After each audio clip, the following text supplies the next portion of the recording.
You referenced in our earlier conversation the port explosion that took place recently in Iran. And clearly from your statement there, you don't believe that was an accident. It was attributed to mishandling of fuel supplies that were there at the port. What's your perspective? Well, it could have been an accident. I think the probability that it was an accident goes down when there were, as I say, not one but two other incidents in other places. One not far from the airport in Tehran, as I understand it, and the other the Isfahan nuclear complex region. Um, One's an accident, two may be, a larger problem, but three is a plan. And I think what we're talking about here is the Israelis activating capabilities that amazingly they still have inside Iran to do destruction on an immense scale. I mean, now partly that's their work. They're targeting highly flammable things like solid missile propellant. Mm-hmm. Right. You light that stuff off, and you're going to get a big bang. But more to the point, I think this is evidence that they know that time's up. And I think this is doing what they can without going frontally at the Trump administration, the Trump administration's desire not to do it just yet. Maybe soon, but not just yet. Well, I think the Israelis are right. We're on borrowed time and have been for years. But it's now really the point at which there's plenty of highly enriched uranium that we know about.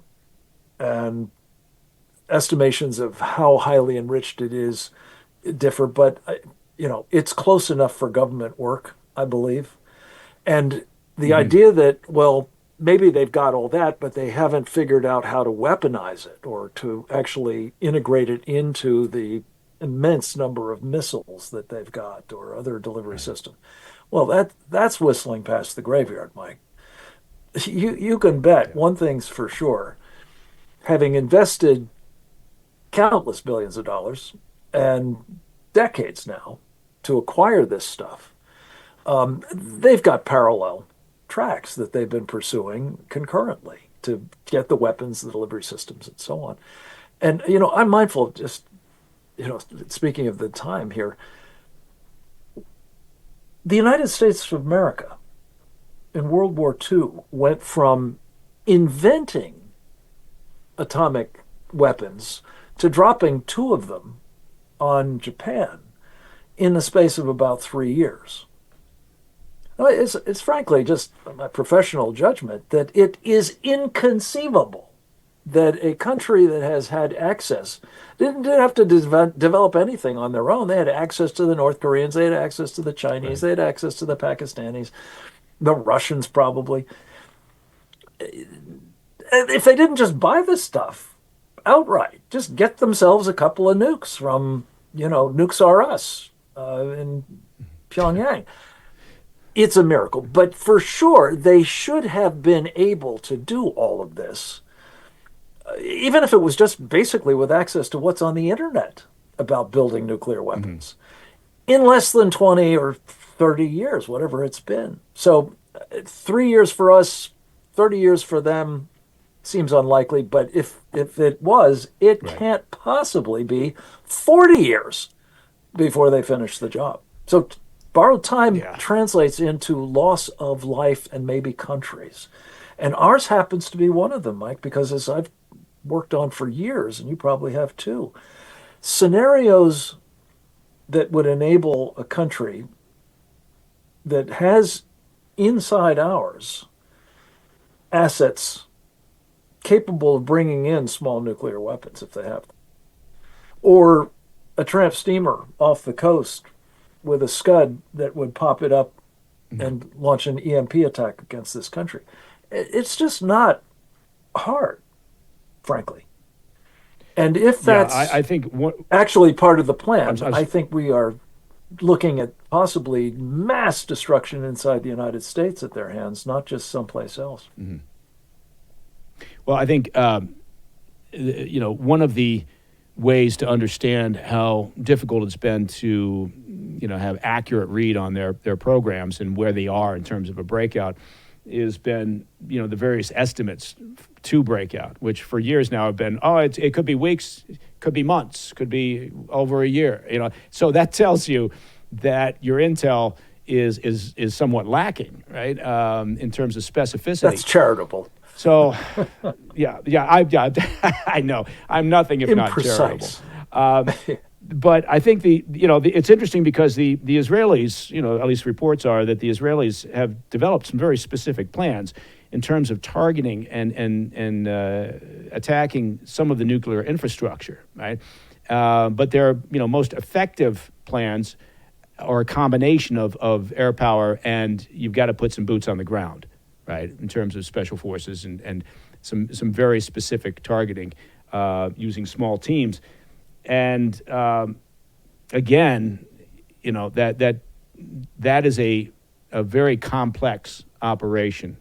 Not that they haven't engaged in other successful complex operations, but you can see when they present a plan like that to the Trump administration, a potential default scenario is, well, okay, let's get those boots off the ground. Let's just talk about airstrikes. And then back to your point earlier, we're talking about some very hardened facilities here.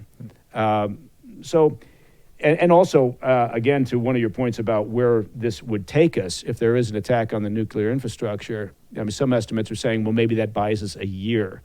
So I think you raised a very important point. What are we doing? Are we just putting a Band-Aid on a sucking chest wound by doing that, as opposed to dealing with the actual problem, which is the existence of the current Iranian regime? Yes. That's my bottom line. And look, I don't relish a war with Iran or anybody else for that matter. I just think, it's the old Trotsky line.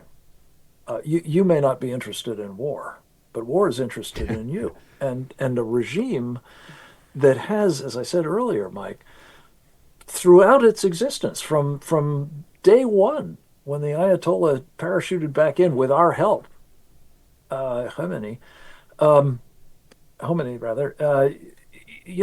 they've had this mantra in the streets, in their pulpits, whatever: death to Israel, death to America. And when they do that, it doesn't mean that the people of Iran who've been endlessly, indoctrinated and brainwashed and all that want it or even would support it. But it doesn't come down to them. It comes down to the people who've got those weapons, and I am convinced we'll use them against not just Israel, but against us if they can. What does it look like in your mind? What does the region look like if one day, say it's not too far in the future, the regime in Iran says, okay, we've done it, we're a member of the nuclear club? What does that then look like in the region? The obvious answer is that a lot of other people who also have the capability to go into the market and get themselves some nuclear capabilities.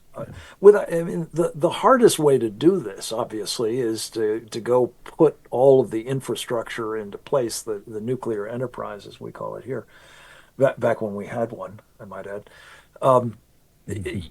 Just go buy one, or 5 or 10 or whatever you decide you need. But that will happen across the region. And unfortunately, what will also probably happen is that the Iranians will be emboldened to act quickly and not wait till other people get countervailing capabilities. And where do they do that? I don't know, but I think they certainly have made clear they would like to do it in Israel, and it wouldn't take that many nuclear weapons, as you know, to pretty much finish off that tiny piece of real estate, the small population. Well, they're talking about, estimates are somewhere in the region of 600 plus pounds of enriched uranium to 60%, right? And the heavy lift is getting to 60%. Getting to weapons grade of 90% or so, is a relatively quick process. I don't want to oversimplify it, but And you can even make where it is. go if you don't have it that fully enriched. It's not as powerful and clean and all that, but your point is very well taken. They're there at the threshold. Hey, thanks for tuning in. If you enjoyed this video, don't forget to hit that like button and leave a comment, a really positive, nice, and kind comment. That would be appreciated. And if you're not already subscribed to our channel, make sure to subscribe and turn on notifications so you don't miss any of our daily updates.